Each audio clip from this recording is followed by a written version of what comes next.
Welcome to XYPN Radio, where your host Alan Moore brings you into a community of fee-only financial planners who want to profitably and successfully serve Gen X and Gen Y clients. If you're ready to get the knowledge you need from leaders in your field, learn from forward-thinking advisors, and take action on your own goals, XYPN Radio is the show for you. Here's your host. Hello, and welcome to this episode of XYPN Radio. I am your host, Alan Moore, and I am so excited and thankful that you've joined me today.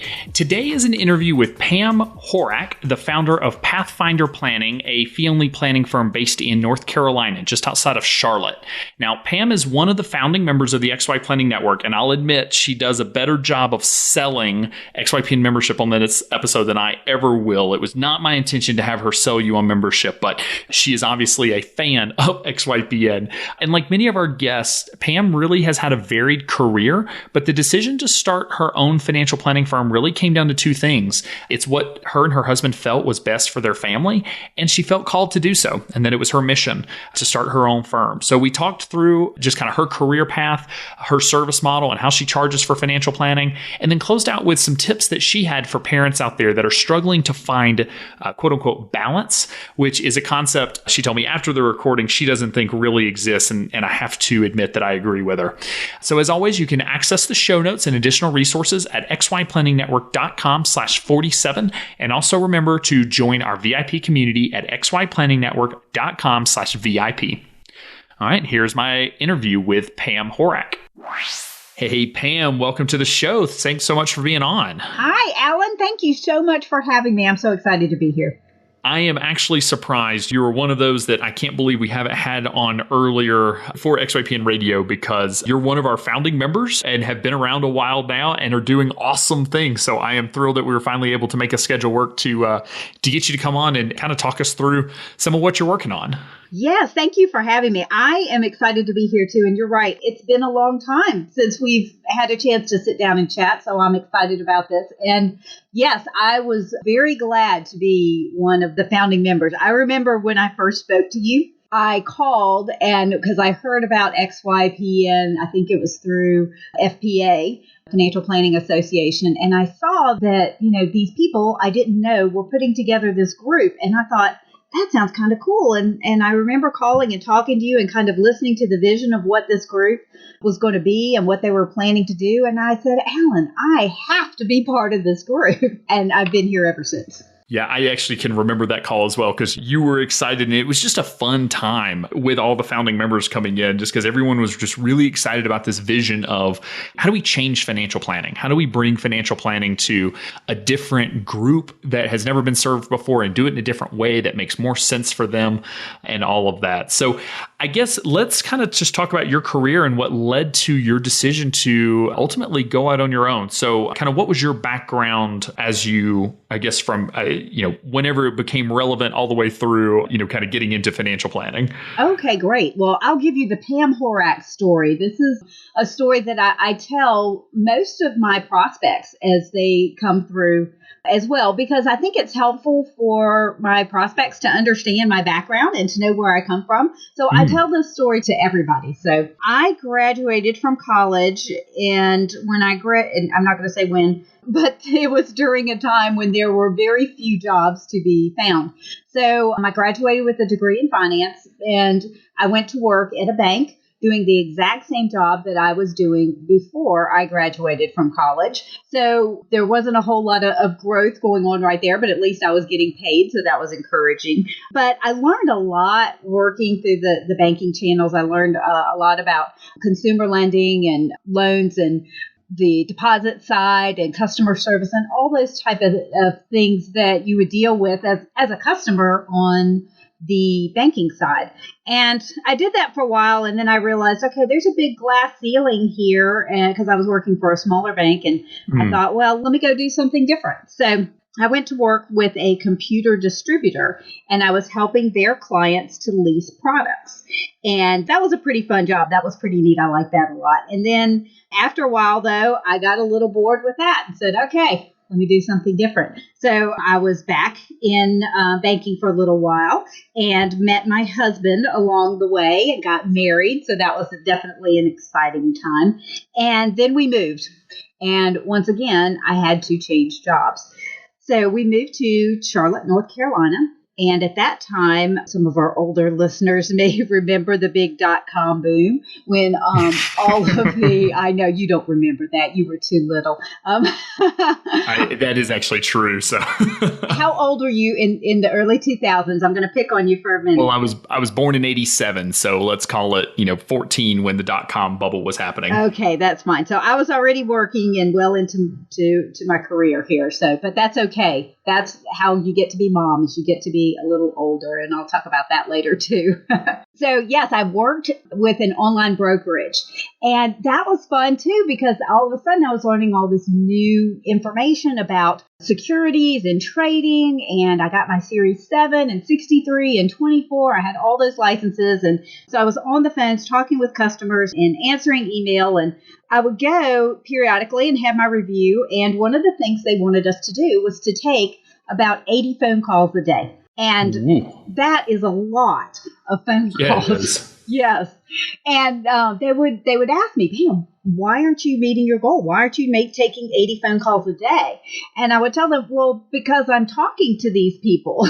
And they're like, no, you can't talk to them. You have to take more calls. So it was this big kind of, strange situation going on there. So finally, they moved me over into training and development, which was a fabulous place for me. I have enjoyed training so much. I was able to help train the new hires that were coming in. So I was helping them learn the information and things they needed for their 7 and 63 and all of that. And I was helping them learn, internally, what are answers to these questions clients are going to ask? Where do you find information? How do the systems work? So I did a lot of training and development there, and that was really a great time. So after that, I took another break, though, and went on to do something different again. So it seems like I don't sit still for very long. The beauty of being, the entrepreneurial path, I guess, that if you look at our resumes, we all look a little bit ADD and easily bored. Yes, exactly. And I think I would get bored after a while. I think you've hit on the right thing. So I did like the training still. And so I went on to take a training manager position with a real estate group. And they helped do kind of all the back office stuff for real estate closings. They would manage the closings, set up the appraisal times and things, and do all the title work in the background. And so I went to work training with that group for a while, for about a year. And then guess what? We moved again. So my husband's job took us down to Florida. So we were in Jacksonville, Florida for about 3 years. And when I went down there, I was like, okay, let me start looking again. What am I going to do now? And that's when I started talking with Bank of America Investments. And I actually went to work with them as one of their curriculum developers. So I would design and develop curriculum mostly for the new brokers that were coming in. And so that was really fun. I enjoyed that role and the people that I've worked with there. And again, it was just another area of growth where it was, exciting and fun. And then after a while, I felt like, okay, I've kind of done everything I could do here. And also I was pregnant by that time. So I worked for a little bit longer, and then I took a break and had a baby. And that was great in itself. And a full-time job in and of itself. It's amazing to watch women and, moms and dads work while having a little one like that, full-time. It's a lot. So it's a blessing to be able to take that time. Yes. And you were right. It is a full-time job, as we found out. My husband and I were both working. And so it was great because I had my first child in August, and we had very great maternity leave. So by the time I took my 12 weeks off, it was, Thanksgiving, Christmas time. Well, who wants to go back to work then? Because if in the financial industry, you're either super busy at the end of the year, but if you're in training, you're doing nothing at the end of the year. So I just took off till January. And then I went back in January. And, we had it worked out with daycare and everything. And I started back to work, and I realized then how hard it really was. So I always applaud and give kudos to the moms who work and are single moms and who do this, because I truly don't know how they do it. But I went back to work for about 3 months, and I did not work a full week the entire time I went back. It was really hard. My son was sick, very often. He wasn't sick before, so I'm sure it was, just daycare, and that's just how that world goes. And if one of us had to stay home, it had to be me. So there was one week I was home 4 out of 5 days and nothing was getting done. The dishes were a mess. The clothes were all over and I was exhausted. And we sat down and talked about it. And we said, this is not the right thing. The right thing is for me to not work. So I took 6 years off. That seemed to be a good plan. Yeah, and it's a hard choice to make. I know there's a lot of opinions out there on right, wrong, or otherwise on the best way to do it, but you have to make the decision that's right for you.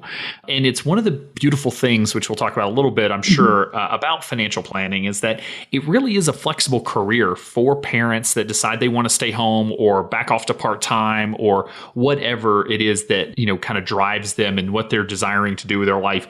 It really is a flexible career that allows for a lot of that many other careers simply don't provide. Yes, absolutely. And that is one of my favorite things about what I do is that flexibility, because I didn't have it before working in the corporate world. They can tell you that, it's okay if you stay home. It's okay if you work from home. It's okay if you have to leave early for a sick child. But I think sometimes as a woman, in the back of your head, okay, all the single people and all the guys are like, oh, well, there she goes again, leaving early. And, you can't help it. You just have to do what you have to do for your family. But that's what I had to do. What I had to do for my family was to stop working. And it was amazing. Our lives all got better immediately. As soon as I started staying home, my child wasn't sick. The laundry was getting done. The dishes were getting done. Everybody was eating again. It was fabulous. So that was wonderful. So, yeah, that worked out really good. So I stayed home, like I said, for 6 years. And I had another son a couple years later. So, yeah, I had a good stint at home with my 2 boys. But then after a while, started getting restless again. And I wasn't entirely sure what I wanted to do. So once again, I was kind of at this decision point. How do I move forward? What do I do next? Do I go back and do something I'd already done, or do I do something different? So what did you ultimately do kind of coming out of that 6 years where you were home? Mm-hmm. Well, that's when I decided to open Pathfinder Planning. And well, there you go. Yes, it's exactly it. Because I thought, well, I could go back, but, I'm going to have to upskill myself a little bit because I've been gone for a while. And, I know some people and I hope they would take me back, but I don't know. I don't know if there's a position out there for me. And I wasn't sure what I wanted to do. And, I knew if I went back into that world, I would be kind of subject to the whims of the corporation, which, good or bad, that's just the way that goes. And I thought, well, if I do something different on my own, then I can, be more flexible and still be here for my kids. And that was important for my husband and I both, was that, somebody be home for the kids and take them, back and forth to daycare and then take them back and forth to school and be here in the afternoons. And so that was an important piece of the decision to start. And also kind of recognizing that whenever you make that decision, the corporate America jobs will always be there. Mm-hmm. Yes. They're not going anywhere, and we've talked about this in previous episodes, that was one of the big drivers for when I ultimately started my own firm. Was I finally realized the, kind of associate advisor positions that I was working in were still going to be there if I launched my own firm and it didn't work. Mm-hmm. And so why not give it a shot? And it sounds like y'all put yourself in a financial position where if you were able to, back off from work for a while, and that you had made the right decisions for yourself personally, which I think is something that is an underappreciated and kind of overlooked decision that families make whenever they're looking at launching a business, is ultimately you got to get your personal financial house in order. And y'all had already done that. And so it makes it a little easier when you're looking and don't have to, pull an income, the third month that you're in business, because obviously that's not going to work. Yes, you're exactly right. And I've been very blessed that my husband has an awesome job. And, he makes enough money, and we've done a good job of budgeting and setting enough aside to where I can do this, or I could do nothing. I tell people I could sit home and eat bonbons all day, but I would get bored doing that. I'd get bored and fat, right? So talk us through kind of the launch of Pathfinder. I mean, what did that process look for you as you were getting your own firm off the ground? Sure. Well, as I'm going to step back for just a minute, as I was trying to decide what to do, I really felt like I was at this kind of crossroads. I looked back at my life, and I'd always had this plan in my head for what my life would look like. It was very boring for the most part. I was going to go to high school and graduate and go to college and graduate and work for a while and get married and have a couple of kids and blah, blah, blah and retire. And so I had actually done all of those things. When I looked back, I was like, well, I've done these things. And now I'm up to the blah, blah, blah part. And I didn't know what to fill in that part with as I thought about it. So anyway, I was saying my blessing at breakfast one morning. And, if you're one who says the blessing and thinks about it, and sometimes it gets kind of rote. Dear God, thank you for this day. Thank you for this food, blah, blah, blah. Amen. And that's kind of how I was. And I heard this voice in my head that said, read your Bible. And I looked around. It was so clear and distinct, and it was very much a command. And I thought, you are right, God. I do. I need to do such a better job of reading my Bible. I don't even really know where to start. And then I heard this voice in my head that said, read Psalms. And I said, okay, let me finish my Cheerios and I will go and pull out my Bible and see what I can find. And so I really did feel called to go and, as I was making and wrestling with this decision to act on that. And I looked through Psalms and I found some verses and didn't find anything, and read some more and didn't find the right thing. And then I finally found these verses that said, basically, I will be with you and I will hold you in the palm of my hand. And as I thought about those verses, for me, it made a very big impact. And I thought, I feel like this is God's way of giving me the guidance and direction I need for this upcoming blah, blah, blah time that I didn't know what I was supposed to be doing. So all of those years in the past where I had been doing, the things I thought I was supposed to do, hopping from one job to another, working in, banking and brokerage and real estate and training all these different areas and different career types. That was all great.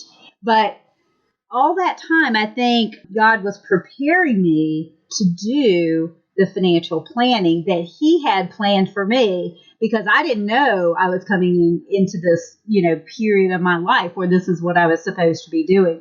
But He did. So I credit Him, and I feel like this is a story. This is the reason that I plan truly, is because it is a mission of mine to, just tell this story and let people know, hey, God spoke to me, and He may not speak to everybody, and maybe not everybody believes that, and that's okay. But I feel like it's my calling to tell this story and let people know that. Now, I don't preach when I plan, but I do tell people the story on the front end so they understand my background and where I'm coming from, and part of my philosophy behind my planning. So I think that's very helpful for people, whether they, believe in that or not. That's, not my role to decide. That's their role. But it's just my job to tell the story. So I felt like this is what I'm supposed to do. I love it, because I think you're telling your clients your why. And I'm not sure as advisors, we typically sit down and explain the why we do what we do. I mean, that's obviously what gets you up in the morning, and that's what drove you to make some pretty big decisions. And again, it influences probably pretty substantially your actual financial planning process. And so you're telling, you're telling your why, and you're sharing with clients who you are, and all about niche markets. The right clients will be attracted to working with you, and the wrong ones may not be interested in that. And that's okay. And that's true. And, it has not, for people out there who, and I've talked to other planners who felt very much like this is their calling and they have a Christian background. For those type of planners, I encourage you to be upfront and honest and share your story, and don't be afraid of it. Don't ever be afraid of it. Like I said, I tell that to everybody, and I've had all types of clients. It doesn't matter what their background is. Some of them are believers, some of them are not, and that's okay as long as they understand, where I'm coming from. And that's been great. It's opened all kinds of doors for me, I think. I know there's a fear of anytime, we start talking about politics, money, religion, sex, all of the things that mom said never to talk about in polite company. There's a fear of bringing up, religious beliefs, whether you're Christian or not. And because we're always afraid of alienating the client sitting across from us. But what I will say is that, ultimately as financial planners, I'm not sure that we can help but to inject our kind of worldviews into the planning process.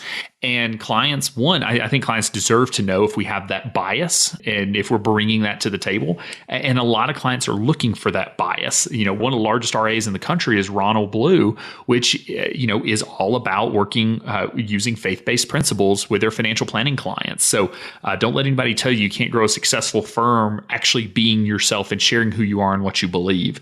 So I think that's a huge takeaway. I think so too. So I just, tell people that, and then that's pretty much all I say about it, unless Fair enough. Comes up again. But a lot of my clients are willing to talk about, their beliefs and what they think, and that's totally fine. It's very helpful as we go through and get into some of those deeper financial discussions. I haven't pulled my Bible out yet during a meeting, but who knows, it may happen.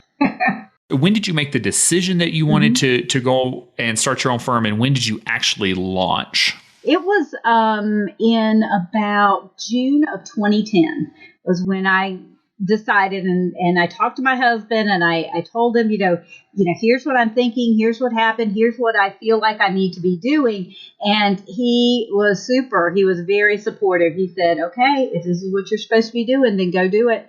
And so we, took some money out of the savings account and said, okay, let's get started. And so I went through the process, and this was, again, before XY planning came along. Sure. And so I went through this whole process of figuring out the compliance. I knew that I needed to start kind of in that realm, in that world, because I had been very involved from a training perspective in the compliance world. So I understood very much how important that was, what things I needed to kind of do and look for and all. So I actually had started out with a legal pad, and I wrote down all the things that I knew I needed to do, and I kind of lumped them into categories. So I had a category for marketing, and a category for compliance, and a category for these other things. And it really was just this big list. And I started working through the list, and it took me every bit of 6 months to work through the things on that list. And I kept holding on to that piece of paper till I had scratched everything off.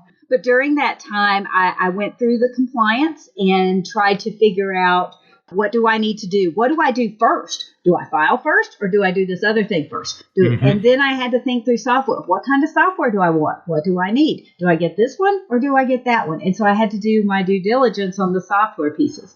And then the marketing. Well, what can I say? What can I not say? I know I got to build a website. I've got more time than money, so let me go build my own website. So I learned a lot during this process just by jumping in and doing it myself.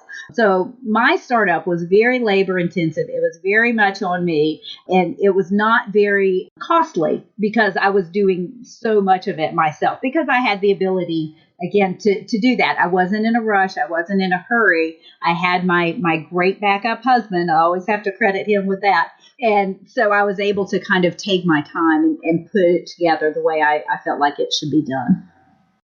Well, and one of the things that I have learned, your process sounds exactly like mine, which was, very labor intensive. I did all of my own compliance filings. I researched, a dozen softwares from each category of CRM and planning software and risk tolerance and all of that. And it just took a ton of time. And for some of us, we love that, that, there's nothing more fun than digging in and tinkering and figuring things out. And in many ways, it's where the XY Planning Network came from, was that we started to realize there were a whole bunch of people out there that did not want to tinker, that didn't have the time or the energy, or just didn't care enough to go test all the CRMs. They cared more for their peers to say, hey, this is the one we think is best. But it is such an intensive process, and compliance is just super scary. And many advisors have never had any training on compliance. It's not something they teach us in CFP school. And so it's just this big unknown. Truth be told, compliance isn't as scary once you learn it, but when you don't know what you don't know, it can be terrifying. So, kudos to you for actually making it all the way through that process, because it's tough. I mean, and it takes a while, and it's draining to do all of that before you ever actually get to work with a client. Yes, exactly. Just all of the filings that I had to do, and making sure that I dotted my I's and crossed my T's, and put together this manual. Okay, I've got a compliance manual now. What do I do with it? It was all of those little pieces and questions that you have along the way. So yeah, I do kind of like figuring out those things myself. But in hindsight, wow, if I had XYPN to do this for me, it would have been a world easier. And instead of focusing on filings and compliance and figuring out some of that stuff, I could have focused more on the marketing and sales and operations piece that I probably needed, because I just kind of developed that along the way. So it would have been much, much easier to have a lot of that done for me up front. It's one of the unfortunate things about financial planning is, again, I think compliance and all the filings, I think it scares a lot of people into not launching their own firms that really want to and really have a passion for it and have new ideas. And so I'm thrilled that it didn't stop you, but it is a barrier, I think. And it's probably one of the reasons we're growing so fast and we started growing really, really fast once we launched a compliance offering because, it was just a big, scary unknown. But so it sounds like it was 2010, 2011, whenever you got your firm started. Is that about right? Yes, that is. And I think it was in January of 2011, I got a phone call from someone who said they were interested in the only planner and wanted to talk to me. And I got off the phone with them and hung up, and I looked at my husband and told him, I'm like, oh my gosh, it's like the dog that caught the car. What do I do now? I actually have to go meet with somebody. Oh, I remember that feeling with your first client where you sit there and you think, what is my financial planning process again? Yeah, I need to figure that out. I didn't have a process because I didn't know what I didn't know yet. I just knew I was going to go meet with somebody and figure out their plan. And it's actually a really valuable lesson to learn is that ultimately, and I actually encourage it the way that you did it, is just go get a client first. Don't try to define every step of the process before you ever have a client, because ultimately that client is going to be the only one that goes through that process. They're not going to know any different, and you can update the process once you send your first client through it. And your second client will never know that there was a different process. And for instance, I remember handing a client, my first ever client, I handed them my action checklist. And I was so proud of my action checklist. It had all of the to-dos for the plan. And they just started going through them. And I didn't have a chance to control the conversation to actually talk about each one. They were bouncing around and it was just a mess. And it was in that first meeting that I learned, okay, I'm not going to give them a copy of it. I'm going to put it up on the TV and we're going to go through it step by step. And I'm going to control the conversation just a little bit more in order to keep it on track. So little things like that. Client number 2 had no idea that I used to do it any differently. Yes, exactly. And I feel like over time, my processes have definitely improved. I've been able to find shortcuts for things, internally. How do I calculate this? It doesn't really work in my software. I got to make a spreadsheet, or I've got to find a spreadsheet. And that's been another really, really great resource within XYPN is the other advisors. Everybody is very open, very willing to share, information and knowledge that they have.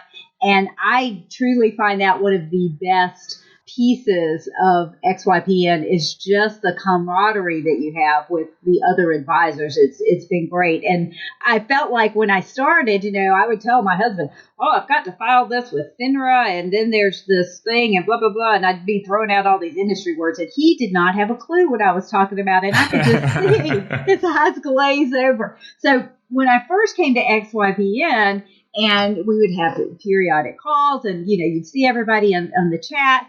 And it was like all of a sudden I had coworkers. And I love to say that I have coworkers. And I talked to my husband, oh, yeah, that was my, coworker Katie, or, Will, or somebody. And he kind of knows who's who now, which is interesting, too. So that has been really fun. So if you're starting out with your own firm, don't feel like you're by yourself, because you're not. This group is super, like I said, super supportive. They're there, when you need them, when you need help. If you don't need them, that's fine. You can turn them off, for a little while.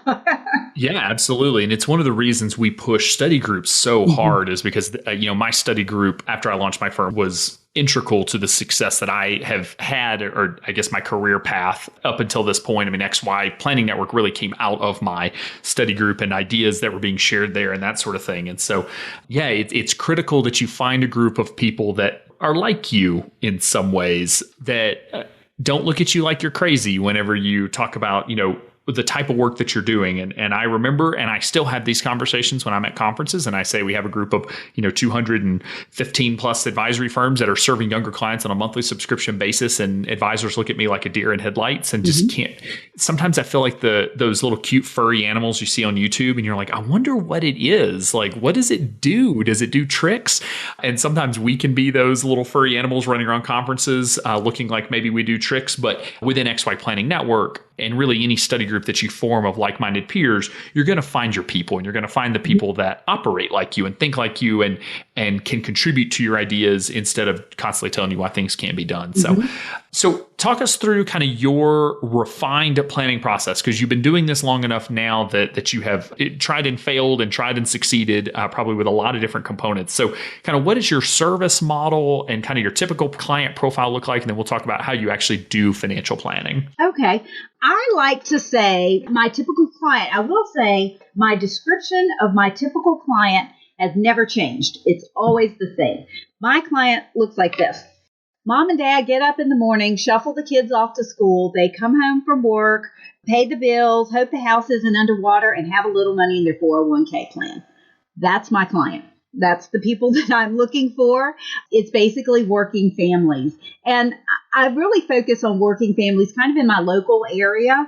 I can do, I have people who are an hour out. I have people who are states away. But most of my stuff is very local, and I like being local so that I can be kind of tied into the community and the people in this area. And that has been a good I guess you could say it's a niche because it's local working families. So sure. I don't work with very many business owners. I do have a couple, but most of my people just are, regular working people trying to get by and save for retirement. Because by the time you've got, a house and a couple of kids, these things start to become real. Paying for college starts to become real. Wanting to retire starts to become real. And that's a point in people's lives when they are really starting to focus on, gosh, I've got some stuff here, but it's kind of a big jumbled mess. I need some help organizing it and putting it all together and, coming up with some type of plan and direction for where I'm going. So then how, what are your service models to provide financial planning to those clients? Do you have kind of one specific service, or do you have a couple of different options for prospective clients that are signing on? Yes, I do have a few options. And, since we've been kind of talking about, that progression and that change, I will tell you that I have changed my model multiple times. So if you're just starting out and you're not sure what you want to do, don't feel like you're locked into it. You can change it. I started out hourly because that's kind of what I knew. And I thought, okay, well, this is, it's not assets under management because I was not interested in managing assets. And I only do that to a very limited basis now. But mostly I focus on the plan. So I thought, okay, I'll plan by the hour. And when I started doing that, I did it for a while and I realized this is really hard. I got to track every hour or every minute that I'm working on somebody's plan. And then, when I would estimate up front, I really didn't have a good place to estimate from. So I would always undercut myself every single time. And I thought, okay, this isn't working. So let me change my structure here. So I sat down and thought, okay, I went and looked back at some of the plans I had done. I said, how many hours did I really put into this? How much time did I really spend? And I kind of figured that out and looked into it and said, okay, I think it should be, I should have made this much money on it. And I think I should average, this much on a full plan. So I can't remember what it was, $1,200 or $1,500 or whatever. And I will also say that when I started, I did not have my CFP. So I undercut my price a little bit because of that, because I knew people could go to a CFP, pay more, and get a different plan. I don't know if it would have been better, so I won't say better plan. It would have been a different plan, though. So I did that. I put a set fee for each different type of product I had. So I had like a budgeting plan, and that was so much, and a retirement plan, and that was so much. If you wanted me to just look at your 401k and figure out, what your asset allocation should be, that should be so much. If you want to do a college analysis, that was so much. So I had all these different little packages out there, and that seemed to be working okay. I was still undercutting myself a little bit, but also I realized, well, I'm not using but about 20% of these. So that's ridiculous. So I've got more information out there than what I needed. So I went and I took those and kind of boiled it down into 3 different plans, and that's what I have now. The first plan, and it's kind of age-based. I try and feel people out and figure out where they are in their, planning life cycle, so to speak. But usually it boils down to, I've got younger people who are maybe single, right out of college, just getting started with their working life, and they have kind of a very basic plan. So that starts out at one, flat fee up front, and then it is a monthly fee going forward until they're ready to stop. And I didn't put a timeline or a time limit on how long they have to commit to be a client with me, because some people need it for a long time and some people just don't. So I left that very open-ended. Can you share what those fees typically are? Yes, for new, hold on just a minute. This is how you know that you've changed your fee structure over time. I did the same thing, which was go from hourly to project based to retainer, and it's kind of funny. Every now and then I would go to quote and be like, "Well, that's going to be 15 hours at $180 an hour." It's like, no, it's not. It's $150 a month. Sorry. It does. It changes. Yes. And it's a very typical, I think, progression that many of us started out hourly for a couple of reasons. One, it's what we knew. Two, it is a really nice way to get immediate revenue. Whenever somebody comes in and they need a couple hours of help, you give them a couple hours of help and you get paid immediately. Especially when you compare to like an AUM fee model where you get paid, a little bit over time. It's more like an annuity than a one-time hit.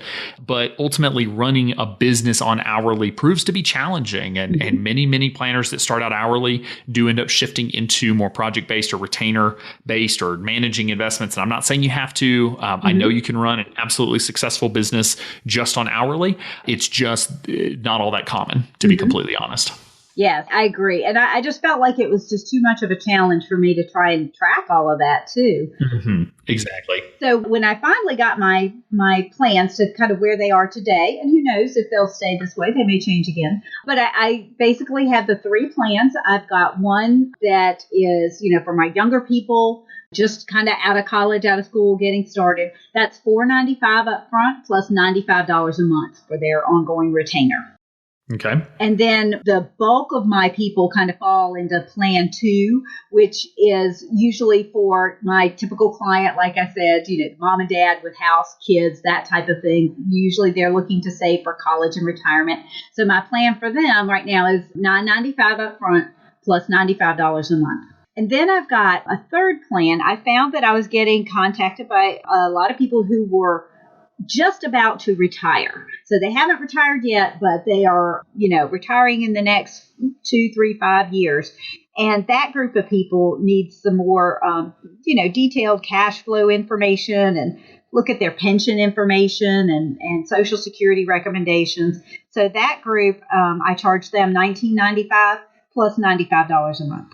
So I will say that I completely agree with your statement earlier that you're still way underpriced, but we can talk about that later. I like the upfront fee, but that monthly retainer is low for the value you're providing, but you know your clients, you know what you can sell. And many of us are just hesitant to sell, at $150 or $200 a month. And so you have to do what works for you. But I know one of the questions that listeners have, wait, Pam serves people that are about to retire. I thought this was the XY Planning Network, not the Boomer Network. Yes, most of our advisors work with a range of clients. Despite me beating the niche drum, not everybody actually listens to me. And for good reason, I served older clients as well. And so many we in the XYPN network also serve pre-retirees. And honestly, there's a lot of really valuable service that honestly we can provide using the monthly retainer, because if you notice, Pam's fee structure is not based on assets.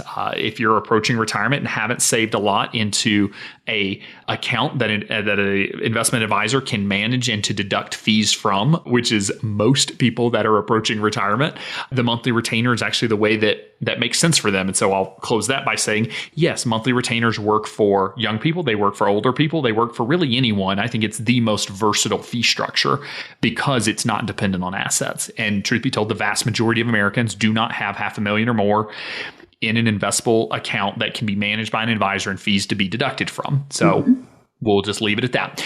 Now, do you manage investments at all, or are you only doing financial planning? I do manage investments some. I did start this within the past year. So again, I started out saying, oh, I don't want to manage investments. That's crazy talk. But I moved into that. Again, my practice has continued to change and morph over the years. But I'm using Betterment Institutional through, the help and information that I got through their relationship with XYPN. And that has been very helpful. What I found is that this works well for my younger clients. I got some single clients in there and people who really are not interested in managing their own money. They just kind of want somebody else to do it. Maybe they don't have a whole lot, but they don't want to do it. So that has seemed to work out very well. Now, are you charging an additional fee for assets under management in addition to what Betterment Institutional charges, or are you simply charging what Betterment charges? Yes, I do charge an additional fee on that because I'm still managing those assets. I'm still, looking at them, watching them, making sure, what's going on with the market and keeping people invested in their funds and making sure they don't, jump off the cliff when I'm not looking. I love it. And I'm a huge proponent of, charge on top of what Betterment charges. One is that their fee covers all transactional costs and custodial platform fees and all of that, which is very typical. But you're providing the real value. I mean, in many ways, you're outsourcing all the really time-consuming work that is really not all that valuable, which is account opening and transfer paperwork and setting your models and rebalancing and all the things that we need to do, but are mainly administrative. And you're still doing all the actual heavy lifting, even though it's less time-consuming because you're outsourcing to Betterment, which is helping clients stay in the market. We had a recent podcast episode with Dr. Crosby, who is a behavioral finance expert. And this was his message, was ultimately the real value we provide is helping clients make good decisions. It's not which individual stocks we're picking. So, yes, and that's so true. And I think my people who are in there, honestly, and this, I don't know if it'll sound bad or not, but they don't look at their account. But I think that's a good thing. I don't want them looking at their account. Because if they look at it, I see things all the time. It's like, you have a mobile app to view your accounts on a daily basis. I'm like, I'd rather not give that to clients. Not because they don't have, they should absolutely have access. Technology has gotten it to the point to where they should be able to view their own investment accounts without calling you the advisor. But, they better not get an alert every time their account drops a little bit, because that's just that sparks the fight or flight response in our brain, which causes them to want to sell. And it's just kind of a nightmare. So I love it. That's what I love about Betterment. It's kind of a set it and forget it for the client, whereas the advisor still gets to maintain access and help their clients actually make good financial decisions with their investments. Yes, I agree. Speaking of software, when I started, you remember I said I had to go and do all this due diligence on the software myself. And when I started looking at XY Planning, I think about 75% of the software that I had chosen was software that XY Planning was using. So that to me, I know it was great. It was a great value and an easy changeover for me. But it kind of validated that, wow, okay, this was the software I chose. And this is software that people who are doing the same thing that I'm doing, they're using it too. And so it just kind of validated that, this is the right, choice for me. So that was interesting. It's a really fair point that we don't necessarily have the software that has highest adoption in the industry because the vast majority of people in the industry are not serving younger clients. And now we went out looking for, to design a platform of software that works for younger clients. And truth be told, nothing really on the marketplace was ideal. We're hijacking it because it's all designed around retirement planning for baby boomers, and that's okay. We're working on it. But yeah, it is kind of cool to be in a group of a little more tech forward folks. So I apologize to listeners. This was not meant to be a rah-rah XYPN podcast, but Pam is admittedly one of our biggest fans, I have to say. I'm a huge cheerleader. I know. I can't help it.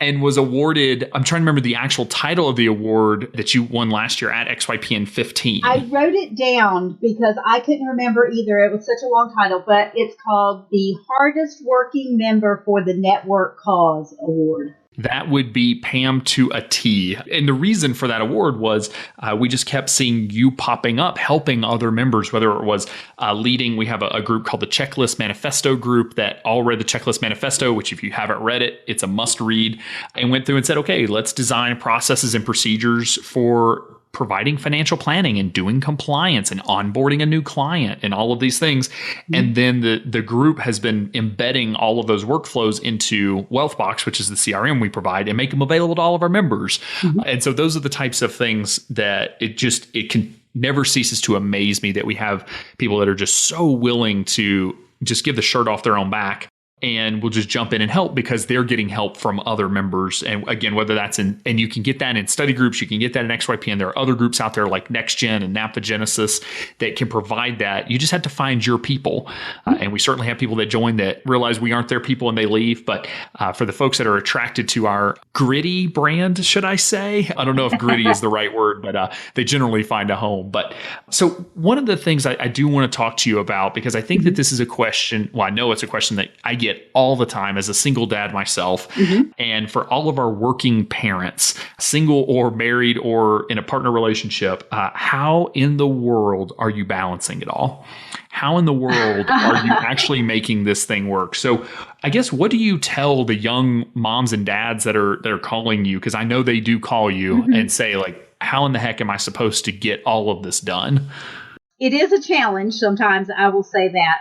One of the things that I did at my house, and everybody laughs when I tell them this, is I didn't have a good space for working because, my husband had the office because he used to work out of the house a lot, and there was just no really good space for me. So I actually bought myself a cubicle and put it downstairs, and and that is my office space. So I actually have my own cubicle world. So that's actually one of the things that I did was I set up this dedicated space, for me and for work. And the kids know that. And, you have to set some boundaries sometimes. Of course, my kids are a little bit older than some other people. So I can, tell them, okay, don't bother me between, this time and that time. And they'll go find something to do. But yeah, I think that was actually a helpful thing, was to have my own space was a good thing. But the balance of time is really hard. I do try and do most all of my work during the morning hours after they go to school. And then starting about 2:30, though, kids come home from school and we have snack and do homework and fix dinner and do all those things that everybody does. I just, started all a little bit earlier. I think that's awesome advice. I've never really thought about that before in terms of having a space inside the house that not only, one, it kind of gives you the place to go work, and I know that honestly, transitioning to working from home and working virtually, it is a tough transition. And probably we should do an episode just on the struggles of working virtually, because it's something that we all talk about the virtues of it, but it's hard sometimes sitting in your cubicle all day by yourself and not having any human contact other than the computer in front of you. So there are certainly things like that it can help to have a space for work, and then to be able to leave that space and kind of turn work off, which I'm admittedly horrible at turning work off. It's a continuous practice. But also, again, when the kids come home and they're there, that you can have a space to say, hey, if I'm in here, I'm working. Unless it's an emergency, kind of let me be. And eventually my 19-month-old son will figure out daddy's workspace, but he's not there yet. He's got a ways to go, but that's okay. So what other tips, I guess, and tricks do you have or is it really just focusing on that balance and just doing everything you can to keep things separate while getting everything done? I think you have to do some creative scheduling. I know for my clients in particular, they work all day and they don't have time to meet during the day, but they have time to meet in the evening. But I can't meet every single evening. So I've structured my schedule so that on Tuesday evening and Wednesday evening, I leave those open for client meetings. So my husband knows, any given Tuesday or Wednesday, I might call him and say, hey, I need you home because I got a meeting at 7. And that's okay. That works out really well for us. So we have kind of come to this understanding is that it's not open season on my schedule all the time. It's, okay, here's the limits. So you do have to put some limits on when, is appropriate for you and what works with your family schedule. When can I meet with clients? When can I not meet with clients? Yeah. And I think clients respect that. I think most clients are surprised when advisors are willing to meet in the evening or on a weekend. And so even just having 1 or 2 days a week or maybe one Saturday a month or something like that is, I think, enough, one, to get all the meetings in. And two, I think they really appreciate it, honestly. And they're not going to be like, oh, I can't believe you don't meet on Friday evenings. This is not something that pops up. And if it does, trust me, run away. Don't work with that client. Exactly. Yes. And, my clients, they're very much like me. They have kids too. And so I tell them, you know what, this is a casual meeting. Don't feel like you have to clean up your house. It's just me coming over. It'll be fine. And they totally understand that. And I think they very much appreciate that I go to their house. They don't have to leave and go somewhere. That's interesting. Good for them. So you're actually going to clients' homes if they're in your area. Yes, I do. And I think there's a lot of value in that. I know it's a time-consuming process, so we don't always push it, and it can be a little bit of a hassle getting to and from. But one, you're working a local community, and so it's hopefully not as bad of traffic as if you were in downtown Charlotte or something. Yes, it's not so bad. Out to the burbs, but there's something to be said for being able to see how people live. And I'm not talking about judging the mess, but I think you can learn a lot about a person by being in their home and having them in their home in a really comfortable environment and in their space. And I remember we had Eric Roberge on one of our previous episodes, and he was talking about that's why he loves meeting virtually, because it's his way of going into people's homes without actually having to drive there. But I think there's something to be said for the value there. And do you enjoy that? I mean, is that kind of what you're seeing from being able to meet inside your clients' homes? I do enjoy that, yes. And I find that people are very open and forthcoming, and they will have very honest discussions in their own home, where if they're in an office type setting, they might be more intimidated. I know a lot of us have very comfortable offices and, set them up with a sofa and everything, and that's great, but it's not your own home. If you're in your own home, you have a level of openness that you just may not otherwise have. Yeah. And that's hard. I mean, getting clients to talk about money is a hard topic. So it's honestly one of those things that anything we can do to make it more comfortable works. And so if you're somebody who thinks that your target market, it makes sense for working, and actually meeting in clients' homes, go for it. If you have clients all over the country, you don't have to. So that's okay. Exactly. And I do have clients who are way out of state. They're in Wisconsin. And I meet with them virtually, and that works out great. So it works either way. And there are people across town where I'll go to their house sometimes, but sometimes we'll meet virtually. It just depends on what the discussion is. And, if it's more in-depth conversation, then maybe we do need that, one-on-one time. But if it's, more high level or gathering information or something like that, maybe we can do it from afar. So it's, being able to judge what's going to work for you and your clients. I think it's answering the question of what do you want from your great life as a person. And yes, so you're going to be, starting this business and you're going to be working with clients, and our job is to help clients live great lives. And that's really what financial planning is all about. But too often, I think we ignore or discount our own lives. And I think you really need to start there and say, what type of life do I want to live? If going into clients' homes is not going to be a good fit for you because you love to travel 6 months out of the year, don't do it. If you really enjoy that, then do it. There's no right way to do this, but there is a wrong way, and that's whatever takes away from your lifestyle and being able to do the things that you want to do. And so if weekend meetings aren't for you because you want to spend that time with your kids, that's totally fine. If you don't want to work on Wednesdays, that's okay too. So it's just kind of you design whatever it is that works for you, and be willing it's okay to be a little selfish and be willing to say, hey, this is for me. I'm building a business to support my life, and this is what it needs to look like in order for me to be happy. Mm-hmm. Yes. And I think, particularly if you are married, it's very important to have that discussion with your spouse and be upfront and honest. What is this gonna look like for us? In my case, I don't have to make $1 gazillion. I don't have to support the family. So, and I can do the amount of work that I want to or need to, to fill my time and to make it what I need to make out of this business. So I don't have an ultimate goal of making $100,000 a year. For me, I don't need to make that. But some other people may, because they're going to be very committed to it, and maybe they are the primary breadwinner and have to do those things. But for me, to be able to do this on kind of a little more than part-time basis would be a good descriptor, but still be here for my kids and my family, and do the things that I need to for them, and to keep all the wheels running in the background. That's what has been really good for our life. We like to go camping on the weekends, and if you've ever packed up a camper to go with kids on a camping trip, if you're camping Friday, Saturday, Sunday, you have to start on like Wednesday. And you'll be done the next Wednesday, So you got to prep on the front end and then clean up on the back end. So, those things like that take time. So my clients, fortunately, I tell everybody, oh, we're going camping this weekend. And they're like, oh, that's great. Where are you going? And you will find clients who are, when you find the ones that you like and the people that you enjoy working with, they understand like what you're doing and what your schedule is, and that you're serving them as well. So the balance kind of comes a lot on that side when you see it in not just, okay, I was able to do this with my family, but my clients totally understood I was doing this with my family. And that's a nice thing. And again, just communicating that to your clients, because if you're working with your people and you're working with people that you love and that love you, they're going to understand that.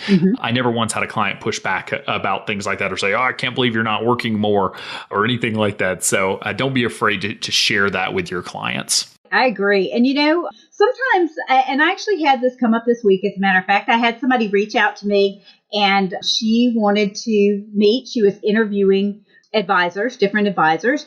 And so I sent her back a message. I have an online scheduler. And so I scheduled her for a 30-minute phone call. Well, I think that she didn't understand, or maybe I didn't make it very clear. So, always put that back on me, because I probably didn't, that it was a phone call and that we were just going to talk about, what her needs were and kind of what she was looking for in a planner. And that if she had access to a computer, we could do a join me meeting, and I would, show her a little bit of information that might help her visualize what we were going to do. And she sent me back an email and she said, oh, I didn't realize that this was a virtual meeting. I think for someone who's going to be handling my money, it's very important that I meet them face to face. And so she kind of marked me off of her list. And I thought about that. That actually, the ones that get away, sometimes those are the ones that make an impact on you. And I thought, okay, well, number one, I need to clarify on the front end to make sure, okay, people know that this is a phone call, it's not a meeting. And two, I let her know when I responded back to her, said, I'm sorry that we weren't going to be able to talk. But usually what I do is that phone call, if you think about it, if you're going to look for a size 10 shirt at Walmart, and you only got one shot at going out and getting it, you might call first to see if they got the shirt, so you don't waste your time going out to, five different That's Walmarts, a good, I like that metaphor. That's my thinking, is sometimes it's easier and quicker for the clients even to make some phone calls and say, hey, here's what I'm looking for. Is this what you do? And have that phone conversation up front, just to, as a very preliminary guide to, do I want to meet with this person, or does this person want to meet with me? And sometimes those are great conversations too, whether you end up working with them or not. You're going to have fabulous conversations. But then if it is something that works out, then I will go meet with them and spend an hour just talking about their situation and what they're looking for, and meet them face to face. So, even the ones that get away, so to speak, look at those and see, okay, what happened here, and evaluate it, and what can I take away from this that I can use to improve my business going forward. Well, Pam, as we're wrapping up, there's just so much useful information in this episode. I think for those that are just trying to get started, trying to figure out how to balance it all, how are they going to design their firm? There's so much in here, but I'm going to close out with one more, I guess, one more piece of advice, a little bit of word of wisdom. And that is, if you could go back and, talk to, maybe it was Pam that was thinking about starting her own firm, or maybe it's even further back. What's one thing that you wish you could go back and tell yourself, something you wish you had known? Oh, that's a tough question, Alan. What would I tell my previous self? I would say just be a sponge. Soak up, all the information and all the classes and all the content that you can, because all of that will come back to help you in some way, shape, or form.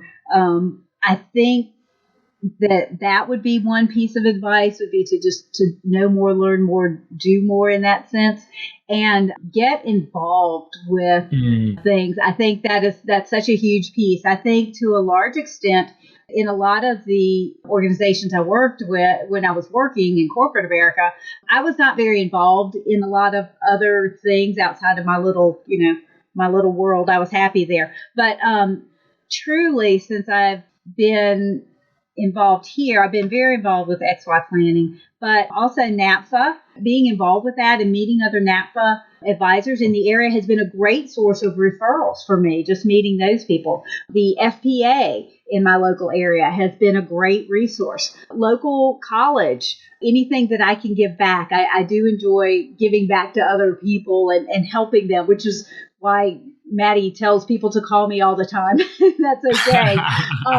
That's one of the things that I enjoy doing. So, I've started to get involved with my local college because they have a financial planning course there. And so just things like that. So I would say definitely be involved in the financial community around you. I love it. I couldn't agree more. And I'll say for anybody out there that's listening, feels stuck in a paraplanning role or an operations role or something, and you're really wanting to take that next step, learn everything you can where you're at. Because one thing that you learn is when you go to launch a firm, you have to know everything, or at least know where to look for the answers. And so it's awesome to be able to soak up that experience and be able to learn everything you can, because it will be useful one day. Yeah. Well, Pam, thank you so much for taking the time to be on today. We really do appreciate it. Well, thank you for having me. It's been great. Thanks so much. And I hope everybody found some kind of takeaway in our conversation today. So Pam is obviously a big fan of XYPN, but we are big fans of hers. She has been just so instrumental in kind of the growth of XYPN and watching just kind of all of that happen. It's been really amazing. So, and I think her advice at the very end is huge and something that I hope everyone pays attention to. Be a sponge and get involved. You really won't regret it. So remember to join our VIP community if you'd like to interact with Pam and ask her any questions, or other guests that we've had on the show, vendors, Michael and myself, as well as other listeners. So thanks everyone for being with us today. We'll see you next time. You're not alone and you're not crazy. It's scary starting, building, and growing your own financial planning firm. And that's why we put together a free private community just for you, the Cutting Edge Financial Planner. Go to xyplanningnetwork.com/VIP or text XYPN Radio to 33344 and join a network of thousands ready to change the lives of Gen X and Gen Y clients.